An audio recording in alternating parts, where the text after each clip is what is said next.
여러분 고양이 한 마리가 마당 앞에 있는 우물에 빠졌다고 생각해 봅시다.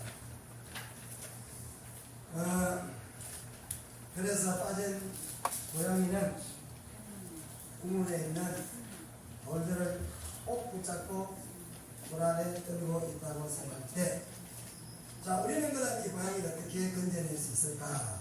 예? 여러분이라면 안절부절하고 있는 이 고양이를 어떻게 구하겠습니까? 오늘 말씀에는 물에 빠진 고양이를 구하는 데 있어서 힌트가 들어있으니 잘 들어보시기를 바랍니다. 본문은 여러분이 잘 아다시피 예수님께서 마귀에게 시험 받으신 내용으로 바로 앞에 3장과 연관이 있는 말씀이 되겠습니다. 바로 3장은 예수님께서 하나님으로부터 공생의 사역의 시작의 인준을 받는 내용이 본문에 기록되죠. 다시 말씀을 드리면 공생애를 시작하는, 우리가 주의 일을 시작할 때 어떤 자세를 가지고 해야 되느냐, 우리가 하나님의 일을 하면서 어떤 준비를 해야 되고 하나님의 일을 위해서는 무엇을 치중해야 되는가에 대해서 오늘 우리들에게 좋은 교훈으로 말씀하십니다. 하나님의 가장 축복으로 이 땅에 태어났던 아담은 불행하게도 그의 인생은 실패를 했고 하나님의 일에도 실패를 했습니다. 왜 아담이 실패를 했을까? 그러면 우리는 이런 실패의 전체를 되새기면서 어떻게 하나님 앞에 올바른 사역자로서 주의 일을 할 수가 있을 것인가에 대해서 본문은 우리들에게 교훈하고 있습니다. 3장, 마태복음 3장 13절에서 17절까지는 예수님께서 세례 요한으로부터 세례를 받는 장면이 나오고 있습니다. 하늘이 열린다 그랬고 성령이 비둘기같이 내린다 그랬고 하늘로부터 소리가 있는데 이는 내 사랑하는 아들이요 내 기뻐하는 자라 그랬습니다. 이것을 우리는 일명 삼위일체 하나님의 인재라 이렇게 표현을 합니다. 예수님의 공적인 사역을 인정을 했다는 말씀이죠.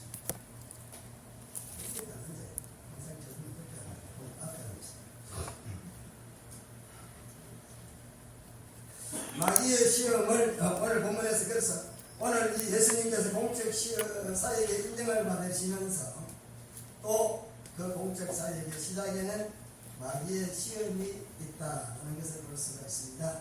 마귀의 시험을 이기고 난 다음에 비로소 공적 사역, 복음 전파가 시작되는 모습을 볼 수가 있습니다. 그러므로 우리도, 저와 여러분은 마귀의 시험을 이겨야 하나님으로부터 좋은 일꾼으로 인정받아 사역을 할 수가 있다는 사실. 마귀의 시험을 이겨야 된다는 말씀이죠. 예수님은 성령에 이끌리어라고 성경 기록해 있습니다. 이끌리어, 헬라어 아네크네라고 합니다. 아네크네는 아나고라는 동사의 수동형이라고 하는데 이쪽으로 방향을 나타내는 아나고, 그리고 인도라는 뜻을 가지고 있는 아고의 합설어가 되겠습니다. 그러니까 우리 예수님께서는 성령을 통해서 아주 높은 끌림을 받으셨다. 영적인 기쁜 은혜의 세계로 인도를 받으셨다는 말씀이 되겠습니다. 예수님이 성령의 강력한 힘에 이끌려 나갔음에도 불구하고 마귀의 시험을 받았다는 사실은 오늘 우리들에게 중요한 교훈을 하고 있습니다. 우리가 성령 충만해도 마귀의 시험 받을 수가 있습니다. 오늘 우리가 뜨거운 열정과 헌신과 믿음의 뜨거운 열정을 가지고 우리도 마귀의 예수님처럼 시험 본다는 사실입니다. 오늘 본문에서 예수님께서는 세 가지의 마귀의 시험을 받으셨고 이에 대해서 세 가지로 말씀하셨는데, 우리가 잘 아는 대로 3절과 4절에는 돌돌로 뚝덩이가 되게 해라, 할 것이다, 이렇게 말을 시험했어요. 그 시험의 장소를 좀 생각해야 돼요. 시험의 장소는 광야를 있고, 광야는 사람이 살 수 없는 들짐승들만 있는 곳이라고 마가복음 1장 13절에 황량한 빈들이고 곳곳에는 돌로 가득 차 있다. 그래서 광야라는 뜻은 에레모스라고 하는데 에라이모스 땅, 그래서 광야가 있다.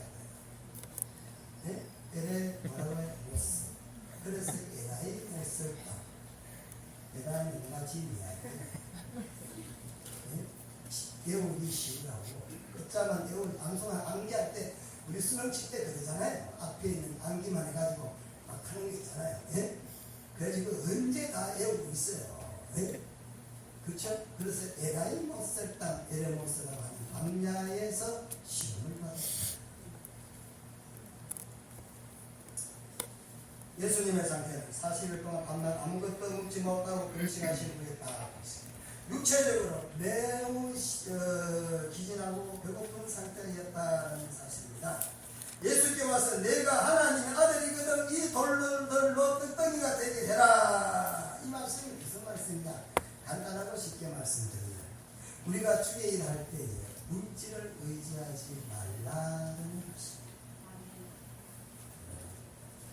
우리가 주의 일을 참 은혜 가운데 사명을 잘 감당하기 위해서는 돈을 의지하지 마시오라는 거예요. 네? 먹고 마시고 입는 것을 너무 의지하지 말라는 말씀.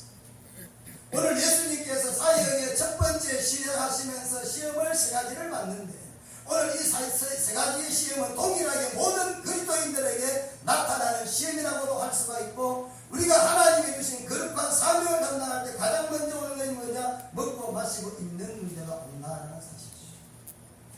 가정의 문제, 자녀의 문제, 내 문제 같으면 해결하기 쉬워. 그렇죠? 내 문제는 뭐 안 하면 돼. 근데 이건 뭐 내 문제가 아니라 이거야. 이게 내 문제가 아니다. 내 하나 때문에 가정적으로 문제가 온다 이거죠. 예?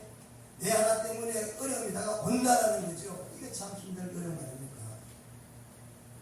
그럼에도 불구하고 물질을 의지해서는 안 된다는 것입니다. 우리 하나님의 사역을 절대 물질을 의지해서 하지 말라라는 말씀입니다. 돌들로 떡덩이가 되게 해라. 4절 말씀에 신명기 8장 3절을 예수님이 인용하시면서 사람이 떡으로만 사는 것이 아니다. 하나님의 입으로부터 나오는 모든 말씀으로 살아야 된다. 이스라엘 백성이 애굽에서 나와서 광야를 지날 때를 연상시키면서 광야에서 예수님께서 줄이고 목마른 가운데 시험을 받으시면서 하시는 말씀이 사람은 먹고 마시는 것으로 사는 것이 아니야. 사람은 하나님의 입에서 나오는 말씀으로 살아야 돼. 진짜 하나님 말씀을 통해서 이스라엘이 광야길을 가는데 먹을 것, 입는 것, 마실 것 그때 연상시키는 거야 지금. 예? 이거 현장 논을 하는 거죠 지금. 이스라엘 백성이 얼마나 잘 알고 있어요. 여러분 이스라엘 백성은 광야가 얼마나 치솟았어요. 거기서 여러분 3대 절기를 지나면서 광야의 특성을 얼마나 잘 알고 있어요. 그들의 조상이 어떻게 살아가는지를 너무나 잘 알죠. 그런데 그 광야길에는 누가? 하나님이 어떻게? 말씀을 다 보겠지 않냐 이거야. 그래서 우리가 주에 갈 때 말씀을 의지해야지 물질을 의지하지 말라는 말씀입니다. 제가 어떤 선교사님이 선교를 가시면서 자기 가지고 있는 전 재산 다 교회에다가 넣는다고 했어요. 네. 뭐 돈도 그렇고 재산도 그렇고 뭐 부동산도 그렇고 왜? 혹시나 내가 선교 가면은 내가 선교에 다녀서 지금 있는 이 재산을 의지할까. 그래서 그분은요 다 바쳤어요. 그리고 선교를 갔어요. 지금 운정에 있는 큰 기적교회가 건축을 하고는 좀 어려움을 당하는데 그 큰 기적교회의 부목사로 있던 분이 선교를 나가면서 자기의 부모로부터 물러받은 재산들을 전부 다 교회에 헌납했어요. 혹시나 이것 때문에 내가 선교하는 데 의지가 될까봐 우리가 하나님이라는 데 있어서 물질을 의지하지 말아야 된다는 것입니다. 너희는 먼저 그의 나라와 그의를 구하라. 그러면 이 모든 것, 즉 먹을 것, 마실 것, 입을 것을 다하여 주시겠다고 마태복음 6장 33절에. 그러므로 이 모든 말씀은 여호와의 말씀으로 모든 육체가 산만하는 것을 우리들에게 교훈하고 있다는 사실. 사람이 먹는 것, 마시는 것, 입는 것 가지고 사는 것 같지만 결과적으로 볼 때에 하나님의 입에서 나오는 말씀으로 산다는 말씀입니다. 그런 의미에서 사역을 시작하시면서 예수님에게 시험했던 이 시험 오늘 저와 여러분들에게 중요한 교훈을 하고 있습니다. 두 번째 시험은 5절에서 7절까지죠. 5, 6, 7절에 기록되어 있는데 예수님을 성전 꼭대기로 데리고 갔습니다. 두 번째 시험 6절 말씀. 만일 하나님의 아들이거든 뛰어내리라. 기록되었을 때 그가 너를 위하여 그의 사자들을 위하여 그의 손을 받들어 돌에 부딪히지 않게 하리라. 뛰어내리면 천사를 통해서 네가 다치지 않게 하겠다, 이런 말씀이죠. 그런데 사실 오늘 이 천사가 지켜준다는 마귀가 인용하는 시편 91편 11절과 12절 말씀, 시편 91편의 말씀, 지존자의 은밀한 곳에 가는 자는 전능한 신자의 그늘 아래 가는다. 그 시편 91편이 좋아요. 예? 세상에 뭐 지존파가 있다는데 그게 아니라 지존자의, 그럼 시편 91편이 그게 하나님이 우리를 지키신다는 거예요. 예? 그 시편 91편이 구구절절히 쫙 읽어보면은 하나님이 그 택자를 이렇게 지켜주시는구나. 예? 그런데 오늘 그 말씀을 인용하면서 마귀가 예수님을 시험하고 있다는 것입니다. 하나님을 의지하는 정결한 신자들을 보호해주는 말씀인데 마귀는 이것을 잘못 적용하면서 보이는 것, 가시적인 것, 다시 않게 하겠다. 보이는 것, 그리고 가시적인 것, 예? 그런 걸 가지고 오늘 예수님을 유혹을 한다는 것입니다.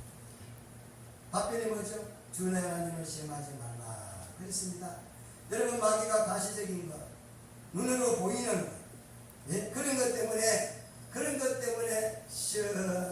걸 가지고 사역을 하라 이렇게 말하는데, 예수님은 하나님을 시험하지 말라. 예? 만약에 사람들에게 존경을 받고 가시적인 것들이 많이 나타나가지고 예수님이 그런 어떤 위치에 있다면 어떻게 예수님이 겸비한 자세로 십자가를 질 수가 있겠느냐라는 사실. 우리가 주의 일할 때 가장 조심해야 될 게 사람들로부터 갈채를 사모하고 갈채를 기대하는 것은 아주 잘못된 것이다. 그럼 우리가 사역을 잘 감당할 수가 없다는 거죠. 마귀는 지금 하나님께서 택한 백성을 눈동자처럼 지키시고 보호하신다는 그런 말씀을 가지고 지켜준다, 보호한다, 다치지 않을 것이다, 좋은 일이 많을 것이다, 네? 그리고 형통하게 될 것이다, 사람들로부터 인기를 얻게 될 것이다, 이런 것으로 시험한다. 그런데 연예인들이 그 인기에 대해서 굉장히 민감하다 보니까 그만 인기가 떨어지면은 그만 사람이 삶을 포기하는 경우도 있어요. 네? 그리고 잘못된 길로 막 빠져들어가는 그런 모습을 볼 수가 있죠. 우리가 주의하는 데 있어서 세상 사람들의 인기나 또한 사람들로부터 이런 어떤 박수갈채를 기대하지 말고, 네? 그런 것 가지고는 주의를 잘 할 수가 없다. 세 번째 시험, 천하만국과 천하만국의 영광을 보여주면 이렇게 엎드려 경배하라. 8절에서부터 10절까지 있는 말씀이죠. 예, 세 번째 시험이죠. 지극히 높은 산으로 데려갔다 그랬습니다. 천하만국을 보여줬다 그랬어요. 그러면서 마귀가 시험을 합니다. 만일 내게 엎드려 경배하면 그랬어요. 이때 예수님의 답변은 간단하죠. 사탄아 물러가라. 주 너희 하나님만 경배하고 다만 그를 섬기라 그랬습니다.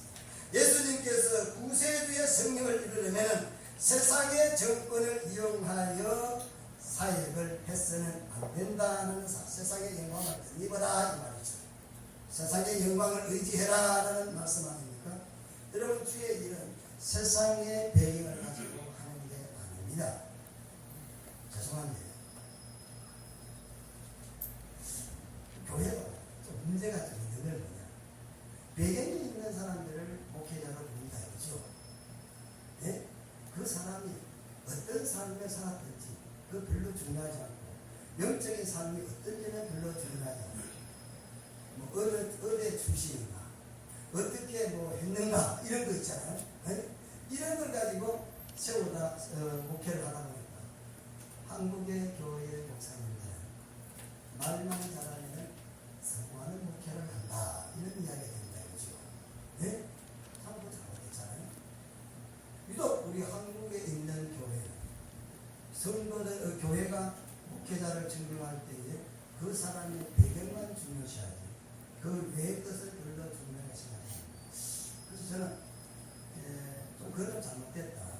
네? 사람을 겪어보고 참 이분이 진짜 신실한가? 참말로 이분에게 은혜가 있는가? 참말로 하나님만 적극적으로 내담이는가? 예? 정말 이분이 하나님 말씀만 의지하는가? 이런 걸 봐야지. 예? 얼마나 좋은 배경을 가지고 있는가? 얼마나 세상에 영광을 갖고 있는가? 이게 그렇게 중요하지. 예수님은 그게 중요하지 않다라는 말씀입니다. 그런 의미에서 우리가 주의를 할 때에 자신의 재능을 의지하다든지 아니면 어떤 배경을 의지하다든지 세상의 어떤 확인을 의지하다든지 직업을 의지한다는 것은 참말로 위험한 일이다라는 사실. 그런 의미에서 오늘 본문을 통해서 우리들에게 교훈하는 것은 우리가 주의 일을 할 때의 물질이나 아니면 가시적인 어떤 모습이나 아니면 세상의 영광이나 힘을 의지해서는 안 된다는 사실. 여러분 아담과 하와가 왜 실패했습니까? 보암 있다고 또 먹어죽다고 지혜롭게 할 만한 탐스럽게 한 나무 때문에 아담은 실패를 하게 됐다는 사실. 돌로 떼덩이 되게 하라. 이 말은 무시한 거죠. 문명문제 아닙니까? 예? 그렇죠. 여기에 아담이 실패했고 보암직하다. 예? 성전 꼭대기에 올라가게 해라. 보암직하다. 야, 저 능력 대단, 권세 대단하다. 사람들이 볼 때 그렇게 보지 않습니까? 예? 지혜롭게 할 만큼 탐스럽다. 참말로 영광스럽다. 예? 야, 참 좋은 자리에 있네. 이런 것들이 바로 마귀의 시험이라는 사실. 그러면 결과적으로 예수님은 어떻게 계셨는가? 오늘 예수님께서 우리가 너무나 잘 아는 대로 신명기 8장 3절, 6장 16절, 6장 13절 세 번 다 하나님의 말씀으로 사탄의 시험을 이겼습니다. 기록되었으되 또 기록되었으되 또 기록되었으되 반복에 그렇죠. 중요하다는 거죠. 우리가 주의 일에 딱 한 가지밖에 없어요. 뭐 가시적인 것이 아니라 세상의 어떤 영광이 아니라 어떤 세상의 물질이 아니라 오직 하나님의 말씀. 예? 오직 하나님의 말씀으로 예수님이 마귀를 물리쳤다는 것을 강조하고 있다는 사실입니다. 마귀를 물리치고 마귀의 시험을 이길 수 있는 것은 오직 하나님의 말씀. 그래서 말씀으로만 승리할 수가 있다는 사실입니다. 여러분 유기농 천연식품 참 좋아하죠? 예? 맛깔스럽고 향이 다르잖아요. 예? 이렇게 신선한 것이 하나님의 말씀이라는 것이죠. 자, 이제 서두에 말씀을 드린 대로 고양이가 물에 빠졌습니다. 우물에 빠졌는데 어떻게 해서 건질 수가 있을까? 우리는 고양이가 물에 빠져있는 고양이를 건진 데 있어서 한 가지 지혜를 얻을 수가 있는데 고양이가 깊은 우물 속에서 빠져있는 고양이를 건지기 위해서는 고양이는 축사사자 우물에 있는 돌을 꼭 붙잡고 있습니다. 그럼 어떻게 해야 되겠습니까? 막대기로 고양이 다리를 때려야 됩니다. 막대기로 고양이 다리를 때리면 고양이는 막대기를 잡게 될 것이고 그리고 고양이는 살 수가 있다는 것입니다. 짱대로 고양이의 다리를 치면 고양이는 놀라서 짱대를 붙잡게 된다는 사실입니다. 우리 인간은 고양이처럼 어리석은 면이 있습니다. 우리가 세상을 살면서 물질과 명예와 세상의 영광을 꼭 붙잡고 놓지 않으려 하는 그런 습성이 있다는 것입니다. 우리가 그것을 붙잡고 있다가는 결국에는 죽어가는데도 불구하고 인간은 그것을 모르고 있다는 것입니다. 여러분 아는 대로 좋은 번연의 철로 역정이라는 책이 있습니다. 아마 많은 분들이 읽어보셨어요. 그 책의 주인공은 크리스찬입니다. 십자가 앞에서 무거운 짐을 내려놓고 그러난 다음에 천사를 통해서 빛나는 두루마리를 봤습니다. 그리고 그 빛난 두루마리 성성에 이를 때까지 이것을 꼭 간직해라 이렇게 말합니다. 다시 말씀드리면 크리스찬 이 두루마리 말씀을 가지고 모든 유혹을 물리치고 마침내 천성에 도달할 수 있다는 사실입니다. 오늘 본문의 내용에서도 예수님께서는 세 가지 시험을 이기는 방법을 구체적으로 말씀하시는데 하나님 이거로부터 나오는 말씀으로 살라. 주의 하나님을 시험하지 말라. 오직 하나님만 경배해라. 다만 그를 섬기라. 하나님을 경외하고 섬기라. 그리고 그 말씀대로 예수님이 사셨고 예수님은 구약에 예언된 말씀들을 다 이루셨고 자신에게 주어진 사역을 끝끝내 잘 감당하실 수가 있었습니다. 한 번도 예수님은 말씀에 빛난 삶을 살지를 않았습니다. 여러분 시험이라는 테스트는 윗사람이 알아서 사람께 하는 거 아닙니까? 성경에는 유일하게 단한 건데 11조를 드리라 그리고 하나님을 시험해 봐라. 그곳에는 그런 말씀이 있습니다. 예수님은 한 번도 하나님을 시험한 적이 없습니다. 예수님은 아들 된 도리로서 한 번도 하나님을 시험한 적이 없고 보낸 자의 도리로서 종으로서 하나님을 섬기고 십자가를 졌습니다. 오늘 우리는 본문의 말씀을 통해서 아담과 하와가 왜 실패했습니까? 하나님의 말씀에 실패했기 때문에 그는 인생의 실패를 통했습니다. 마귀는 우리에게 떡으로 물질로 세상의 영광으로 하나님의 일을 하라 이렇게 시험합니다. 가시적인 것으로 천하 만국의 영광을 보여주면서 세상의 권세를 의지해라 이렇게 우리를 유혹하고 있습니다. 그러나 우리는 이런 것들이 결코 우리 사회에 중요하지 않다는 사실. 우리에게는 단 한 권의 성경만 있으면 얼마든지 주의 일을 할 수가 있고 예수님이 가셨던 그 길 십자가의 길을 걸어가며 하나님을 경배하면서 하나님을 섬길 수가 있습니다. 앞으로 우리가 걸어가야 할 길은 딱 정해져 있습니다. 이것은 앞으로 우리가 사역해야 할 방법이기도 하고 또 이것은 제 생각이 아니라 여러분의 생각도 아니고 성령의 감동을 받은 제자 마태와 누가가 오늘 본문을 통해서 우리에게 전해주는 메시지의 말씀. 오늘 그 말씀은 예수님께서 직접 하신 말씀. 그것은 하나님의 말씀대로 살아라. 말씀이 전부요 다다. 여러분 이런 말 들어보셨어요? 기도하면 다다. 네? 어떻게 보면 비아냥 그런 것도 있죠. 말씀이면 다다라고 할 때 말씀을 좀 맞춰보는 그런 어떤 이미지가 던지기도 합니다만 사실은 말씀이면 다다 이 말이죠. 우리가 주의 일은 하나님의 말씀이면 다라는 말씀이라고 해요. 오직 하나님의 말씀으로 우리는 주의 일을 잘 감당하는 그런 성도가 되어야 되겠습니다. 기도하겠습니다. 그러가신 우리 하나님 아버지 오늘 이 시간 예수님의 사역을 시작하시면서 마귀의 시험을 받으셨다는 것은 우리도 하나님의 일을 하면서 얼마든지 마귀의 시험과 유혹을 받을 수 있다라는 전제를 항상 가지고 우리가 하나님의 일을 할 때에 이런 마귀의 시험이나 유혹을 오직 하나님의 말씀으로 이길 수 있는 믿음이 있게 하시기를 바라고 원합니다. 하나님 우리가 어떤 상황에 있든지 오직 하나님의 말씀을 의지하고 하나님의 말씀의 인도를 받고 하나님 말씀대로 우리가 삶으로 말미암아 하나님 앞에 종국으로 사명을 잘 감당하는 주의 일꾼들이 되게 하옵소서. 예수님 이름으로 기도드립니다.